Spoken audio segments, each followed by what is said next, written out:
اس کی ساری خصوصیات کے ساتھ عقل سے قبول نہیں کرتے، ہم ابہام کا شکار رہتے ہیں، ہم وہم کا شکار رہتے ہیں،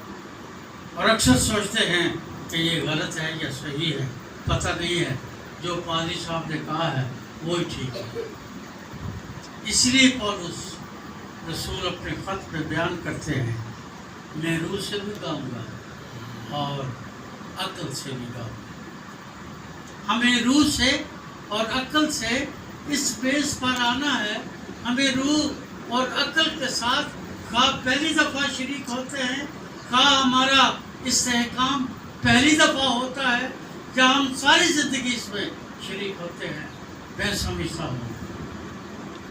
کہ اگر ہماری عقل اس کو قبول نہیں کرتی تو نہ شریک ہو،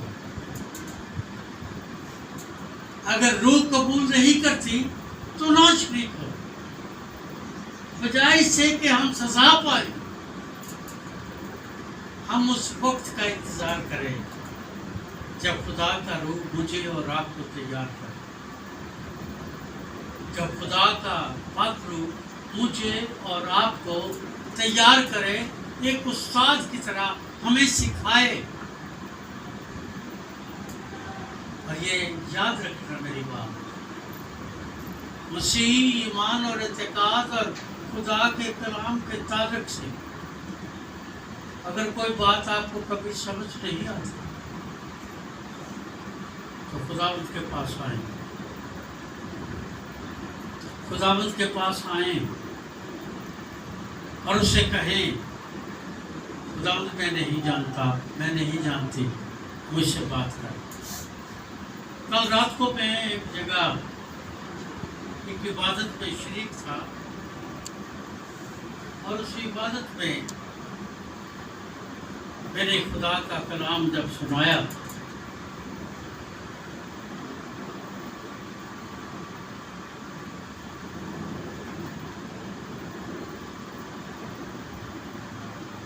تو کلام سنانے کے بعد آپ یقین کریں کہ میں حیران رہ گیا۔ میری 70 سال سے عمر زیادہ ہے، وہاں ایسے بھی پاسبان، ایسے لوگ موجود تھے، آپ کا بھی نام وہاں پکارا گیا پر آپ نہیں تھے۔ وہ لوگ جن کو میں نے سیمنری میں پڑھایا تھا، جن کے میں نے آرڈینیشنز کیے تھے، یا آج کل کے جو نوجوان خادم ہیں وہ وہاں موجود تھے۔ بہت ساری بہنیں، بیٹیاں جو خداوند کی خدمت کرتی ہیں وہ وہاں موجود تھی۔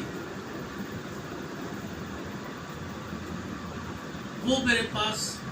اس کے بعد باری باری آئے، اور میں I was astonished کہ اس عمر میں اتنے سال گزرنے کے باوجود یہ اس خدمت میں ہیں۔